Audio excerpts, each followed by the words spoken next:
Assalamualaikum warahmatullahi wabarakatuh.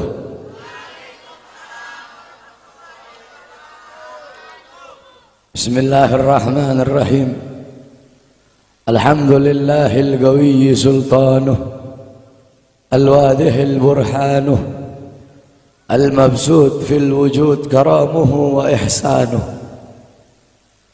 Allahumma salli ala nuril anwar وسر الأسرار وترياك الأخيار ومفتاح باب اليسر سيدنا ومولانا محمد المختار وآله الأطهار وأصحابه الأخيار عدد نعم الله وإفضاله. أما بعد.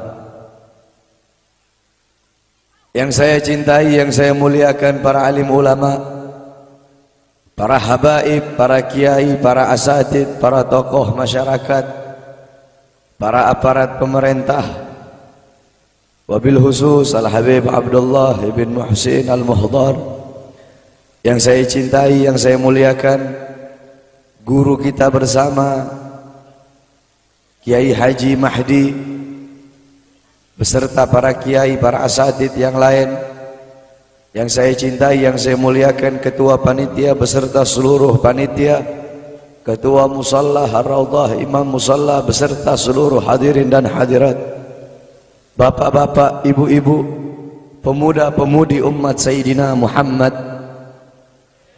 yang selalu dimuliakan oleh Allah Subhanahu wa taala. Alhamdulillah, segala puji dan syukur kembali ke hadirat Allah Subhanahu wa ta'ala. Dialah Allah Subhanahu wa ta'ala, Tuhan seru sekalian alam. Dialah Allah, Raja yang menguasai segala kekuasaan. Dialah Allah Subhanahu wa ta'ala yang maha besar dari segala sesuatu yang besar. Yang besar selain Allah kecil. Dialah Allah Subhanahu wa ta'ala yang maha kaya dari segala sesuatu yang kaya. Yang kaya selain Allah miskin. Dialah Allah Subhanahu wa ta'ala, Raja di atas para raja. Yang raja selain Allah budak.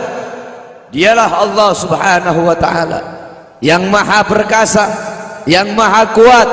Yang perkasa selain Allah, yang kuat selain Allah lemah.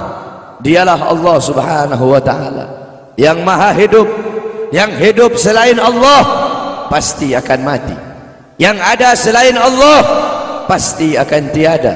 Yang wujud selain Allah pasti akan binasa. Sedangkan hidupnya Allah, adanya Allah, wujudnya Allah selama-lamanya, kekal abadi, tidak akan pernah musnah dan tidak akan pernah binasa. Dialah Allah yang dimana kedekatan hamba dengannya tidak akan membuat hamba itu setara dengannya.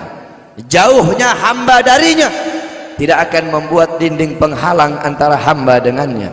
Dialah Allah yang dimana walaupun seluruh hamba-hamba dari awal zaman sampai akhir zaman semuanya berbuat baik, tidak akan menambahkan sedikit pun keagungan di sisi. Dan dialah Allah yang dimana walaupun seluruh hamba-hamba dari awal zaman sampai akhir zaman semuanya berbuat dosa, tidak akan mengurangi sedikit pun keagungan di sisinya. Dan dialah Allah yang dimana pada malam hari yang mulia ini, di tempat yang penuh dengan barakah ini, Allah Subhanahu wa ta'ala sedang memandang kita semua yang duduk di tempat ini. Allah pandang dengan pandangan rahmat, Allah pandang dengan pandangan kasih sayang, Allah pandang dengan pandangan maghfirah, Allah pandang dengan pandangan pengampunan. Kenapa saudara-saudara? Karena kita mendapatkan keberkahan dan kemuliaan dari baginda agung Nabi besar Muhammad sallallahu alaihi wasallam. Kita duduk di sini, kita tidak pernah memandang langsung wajahnya Nabi. Kita tidak pernah berjumpa langsung dengan Nabi. Kita tidak pernah duduk bersama-sama dengan Nabi. Untuk apa kita duduk di sini kalau bukan karena iman dan cintanya kita kepada Nabi Muhammad? Padahal kita tidak pernah berjumpa dengan Nabi, bertemu dengan Nabi nggak pernah, duduk bersama Nabi nggak pernah. Tapi kita beriman kepada Nabi Muhammad. Kita cinta kepada Nabi Muhammad. Kita umat yang dirindukan oleh Nabi, umat yang dicintai oleh Nabi. Rasulullah ketika beliau sedang duduk bersama para sahabat, Rasulullah berkata, wahai para sahabat, tahukah kalian golongan-golongan yang soleh? Tahukah kalian golongan-golongan yang mulia? Sahabat berkata, apakah para malaikat ya Rasulullah? Rasul berkata, bagaimana mungkin malaikat tidak mulia sedangkan mereka berada di sisi Allah? Ada lagi yang mulia. Apakah para nabi dan rasul? Bagaimana mungkin nabi dan rasul tidak mulia sedangkan Allah menurunkan wahyu untuk mereka? Ada lagi yang mulia. Apakah kami ya Rasulullah? Bagaimana mungkin kalian para sahabatku tidak mulia sedangkan aku berada di tengah-tengah kalian? Ada lagi yang mulia. Kata sahabat, Allah dan engkau yang lebih tahu ya Rasul. Rasulullah menundukkan kepala, Nabi Muhammad menundukkan kepala. Dari kedua pelupuk mata beliau mengeluarkan air mata, membasahi pipi beliau sampai ke janggutnya beliau. Beliau menundukkan kepala sambil menangis dan beliau berkata, golongan yang mulia ini, golongan yang soleh ini, mereka golongan-golongan yang adanya nanti di akhir zaman. Mereka tidak pernah duduk bersamaku, mereka tidak pernah memandang wajahku, mereka tidak pernah mendengar langsung kata-kataku, akan tetapi mereka beriman kepadaku, kata Rasul. Mereka umat yang aku rindukan, mereka umat yang aku cintai. Tuba liman yarani wa amana bi, wa tuba summa tuba summa tuba liman lam yarani wa amana bi. Sungguh beruntung orang-orang yang beriman kepadaku, kemudian orang-orang yang melihatku kemudian beriman kepadaku. Dan sungguh beruntung, dan sungguh beruntung, dan sungguh beruntung. 3 kali keberuntungan, 3 kali kemuliaan bagi orang-orang yang tidak pernah melihatku akan tetapi mereka beriman kepadaku. Siapa? Kita umat Nabi Muhammad SAW. Kita tidak pernah memandang wajah Nabi, tidak pernah berkumpul dengan Nabi, tapi kita beriman kepada Nabi Muhammad. Apalagi kita umat Islam Indonesia, umat Islam Indonesia, umat yang dicintai oleh Rasulullah. As-Sayyid Al-Habib Muhammad bin Alwi Al-Maliki, ketika beliau berziarah ke makam Nabi Muhammad, dalam keadaan sadar beliau berjumpa langsung dengan Nabi Muhammad. Di belakang Nabi Muhammad ada ribuan orang. Habib Muhammad pun bertanya, ya Rasulullah, siapa yang ada di belakangmu ini ya Rasulullah? Ribuan orang ini, ribuan golongan ini, siapa ya Rasulullah? Rasulullah berkata, ini mereka yang ada di belakangku, mereka adalah umat Islam yang aku cintai, mereka umat Islam yang ada di Indonesia, kata Rasulullah SAW. Kita dicintai oleh Rasul. Kenapa? Coba kita lihat di Indonesia, saudara-saudara. Kalau bulan Maulud, kalau bulan Rabiul Awal, di kampung-kampung, di musola-musola, setiap masjid, setiap langgar, setiap pesantren, setiap RT, setiap RW pasti bikin maulid Nabi Muhammad. Kalau udah bulan Rajab, setiap pesantren, musola, masjid, kampung, RT, RW pasti bikin Isra wal Mi'raj sebagai Nabi besar Muhammad. Negara-negara yang lain, tempat-tempat yang lain tidak seperti kita, saudara-saudara. Makanya kita menjadi umat yang dicintai oleh Rasul, umat yang dimuliakan oleh Nabi Muhammad, umat yang dirindukan oleh Nabi Muhammad SAW. Allah berkata dalam Al-Quran, laqad ja'akum rasulun min anfusikum azizun alaihi ma'anittum harisun alaikum bil mu'minina raufur rahim. Hei sekalian umat manusia, yang kaya, yang muda, yang tua, yang muda, yang kaya, yang miskin, mulai pejabat sampai rakyat, ulama sampai umat. Hei sekalian umat manusia, laqad ja'akum, telah sampai kepada kalian, telah datang kepada kalian rasulun, utusan Allah, min anfusikum, dari golongan kalian manusia, azizun alaihi ma'anittum, sungguh berat baginya penderitaan yang kau alami, sungguh berat baginya kesusahan yang kau alami. Sebelum kalian susah, dia lebih dahulu susah. Sebelum kalian menderita, dia lebih dahulu menderita. Sebelum kalian menangis, dia lebih dahulu menangis. Sebelum kalian berdarah, dia lebih dahulu berdarah. azizun alaihi ma'antum, harisun alaikum, dia menjaga kalian, menjaga akidah kalian, keyakinan kalian, tauhid kalian, syariat kalian, sholat kalian, agar kalian tidak menyimpang, agar kalian tidak tersesat, agar kalian tetap berada di jalannya Allah. Bil mu'minina raufur rahim, kepada orang-orang yang beriman beliau sangat cinta, beliau sangat sayang, beliau mencintaimu sebelum engkau mencintainya, beliau merindukanmu sebelum engkau merindukannya. Siapa beliau? Siapa dia? Dia adalah seorang manusia yang mengorbankan jiwanya, mengorbankan nyawanya, mengorbankan darah dan hartanya demi kita sebagai umat. Beliau kepanasan, kedinginan, 3 hari 3 malam makan, mengganjal perutnya dengan sebongkah batu. Perut suci beliau berbunyi. Kelaparan bukan untuk dirinya, kelaparan bukan untuk anak cucunya, kelaparan demi kita sebagai umat. Beliau seorang manusia yang pipinya pernah tertusuk duri sampai tembus ke sebelah demi kita sebagai umat.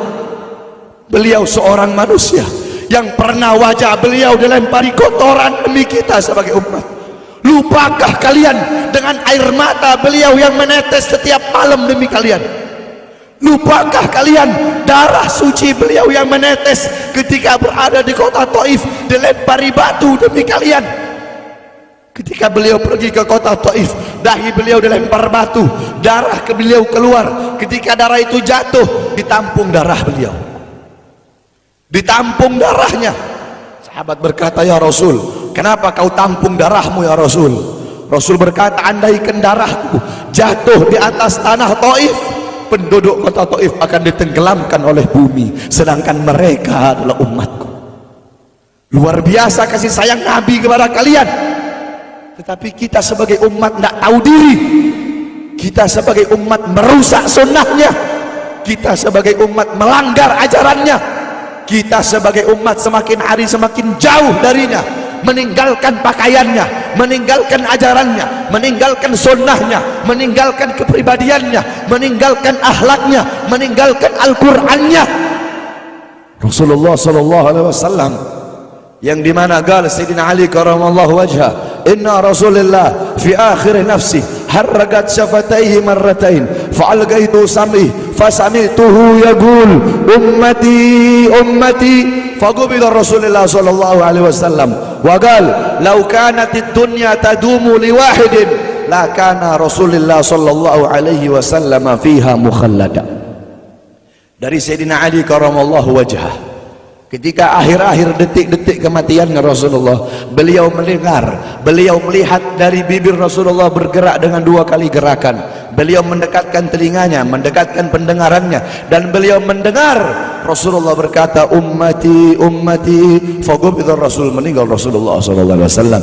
Ketika nyawa Rasulullah akan dicabut, Rasulullah berkata kepada Jibril, wahai Jibril, aku belum puas meninggalkan umat, aku tidak mau meninggalkan mereka dalam keadaan belum diberi jaminan oleh Allah. Wahai Jibril, sampaikan kepada Allah, aku tidak minta jaminan untuk diriku, aku tidak minta jaminan untuk keluargaku, aku minta jaminan untuk umatku. Wahai Jibril, sampaikan kepada Allah. Jibril pun pergi kepada Allah. Jibril pun berkata, ya Allah, kekasihmu Muhammad meminta jaminan untuk umatnya. Allah bilang, wahai Jibril, katakan kepada Muhammad, aku tidak akan menghinakan umat Muhammad.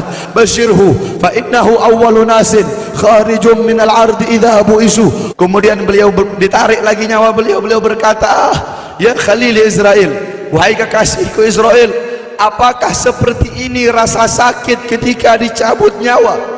Israel berkata, iya ya Rasulullah, seperti inilah rasa sakit ketika dicabut nyawa ya Rasulullah. Apakah rasa sakit seperti ini juga yang kelak, yang ya Allah, biar aku menanggung sakratul maut seluruh umat. Ya Allah, mereka tidak akan kuat, mereka tidak akan sanggup, aku nabi mereka, aku pemimpin mereka, biar aku menanggung beban penderitaan sakratul maut mereka. Ya Allah, biar aku menanggung sakratul maut umatku. Ya Allah, di mana kita sebagai umat? Apa yang telah kita lakukan untuk Nabi Muhammad? Nabi berkorban untuk kita di saat detik-detik terakhir nafasnya, tidak memikirkan rasa sakitnya, tidak memikirkan pedihnya, tidak memikirkan beratnya. Beliau memikirkan nasib kita sebagai umat kelak di yaumil qiyamah, ketika para nabi dan para rasul berkata, nafsi nafsi nafsi nafsi, diriku sendiri, jiwaku sendiri, aku urus urusanku sendiri, aku tidak bisa nolong kalian. Ketika para nabi dan rasul mereka tidak bisa menolong kita, Rasulullah Muhammad ibni Abdullah, Nabi Muhammad bersujud kepada Allah, Nabi Muhammad bertekuk lutut, beliau bermohon kepada Allah, beliau berkata, ya Allah, aku tidak minta pengampunan untuk diriku, wala Fatimah wala Hamzah, aku tidak minta pengampunan untuk Fatimah, aku tidak minta pengampunan untuk Hamzah, aku cuma minta pengampunan untuk umatku ya Allah, untuk umatku ya Allah. Rasulullah tidak meminta pengampunan untuk dirinya, tidak meminta pengampunan untuk anaknya, tidak meminta pengampunan untuk paman bibinya, tidak meminta pengampunan untuk keluarga atau anak cucunya, tetapi beliau meminta pengampunan untuk kalian sebagai umat. Karena begitu cintanya beliau kepada umat, karena begitu sayangnya beliau kepada umat, sampai-sampai beliau berkata, lau yushaku ahadukum bisyaukatin fi rijlih la ajidu ala ma'a fi qalbi, andaikan kalian, salah satu dari kalian kakinya tertusuk duri, andaikan salah satu dari kita yang duduk di sini kaki kita ada yang terkena duri, pasti kita merasakan sakit. Apa kata Rasul? Maka aku tidak merasakan apa yang kalian rasakan, kecuali yang aku rasakan, sampai dalam hati aku rasakan rasa sakit kalian.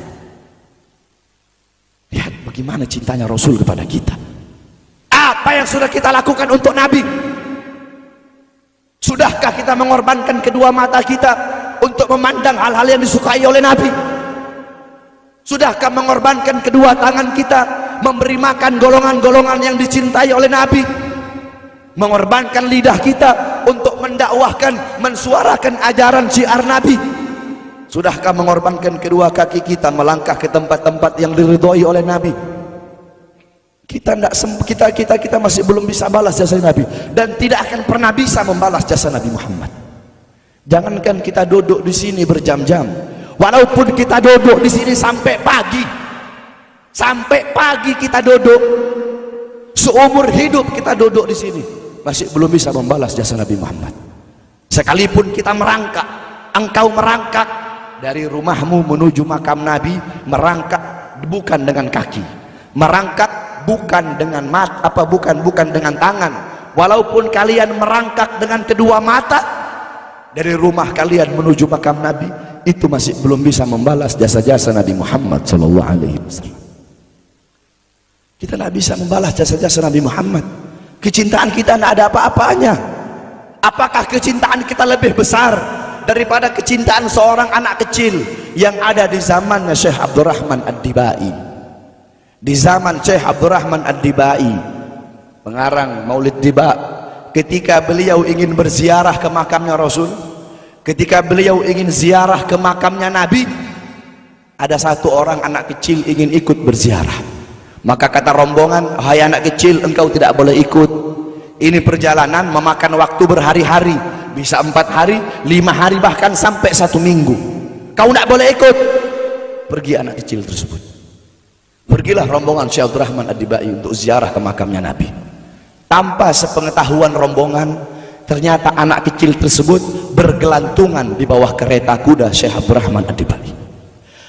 Anak kecil itu bergelantungan. Dia sampai berhari-hari gak makan, gak minum, gak tidur. Hanya apa? Hanya ingin pergi ziarah ke makam Nabi. Saking cintanya kepada Nabi Muhammad, dia sembunyi-sembunyi bergelantungan di bawah kereta, gak makan, gak minum, gak tidur berhari-hari. Sampai ketika sampai di Madinah, itu anak kecil jatuh. Itu anak kecil terjatuh. Rombongan bilang, bukankah ini anak kecil yang waktu itu mau ikut? Berarti sudah berhari-hari dia di bawah kereta ini, dia nggak makan, dia nggak minum, dia nggak tidur. Anak kecil itu berlari. Anak kecil itu berlari sampai dia terjatuh. Saking bahagianya dia sudah sampai di Madinah. Dia ambil debu-debu Madinah, pasir Madinah, dia ambil, dia usapin ke mukanya. Saking bahagianya sampai itu anak mati. Anak kecil tersebut mati membawa kecintaannya kepada Nabi Muhammad. Anak kecil itu mati, gak makan berhari-hari, gak tidur, gak minum, hanya ingin ziarah ke makam Nabi Muhammad. Padahal anak kecil itu tidak pernah memandang Nabi, tidak pernah berkumpul dengan Nabi, tapi kecintaannya luar biasa kepada Rasulullah. Akhirnya anak itu dimakamkan oleh Syekh Abdurrahman Ad-Dibai di Madinah. Anak kecil itu dimakamkan di Madinah. Nah, setiap tahun Syekh Abdurrahman Ad-Dibai ziarah ke makamnya Nabi, pasti ziarah ke makam itu anak kecil. Yang anehnya, setiap Syekh Abdurrahman Ad-Dibai ziarah makam anak kecil tersebut, kubur anak kecil tersebut bergeser dengan sendirinya mendekati makam Nabi Muhammad SAW. Sampai sekarang makam anak kecil itu ada di samping Masjid Nabawi. Saking cintanya anak kecil tersebut kepada Rasulullah SAW. Kecintaannya kita nggak ada apa-apanya. Kita tiap hari maksiat, tiap hari berbuat dosa, melakukan hal-hal mungkarat, dhalalat, sayyiat. Takutlah kita kepada Allah. Kembalilah ke ajaran Nabi Muhammad. Jadikan beliau sebagai teladanmu, jadikan beliau sebagai pedomanmu. Hidupkan rumah tanggamu dengan ajaran beliau, hidupkan kampungmu dengan dengan ajaran dan sunnah beliau. Jadikan rumah tanggamu rumah tangga Sayyidina Muhammad.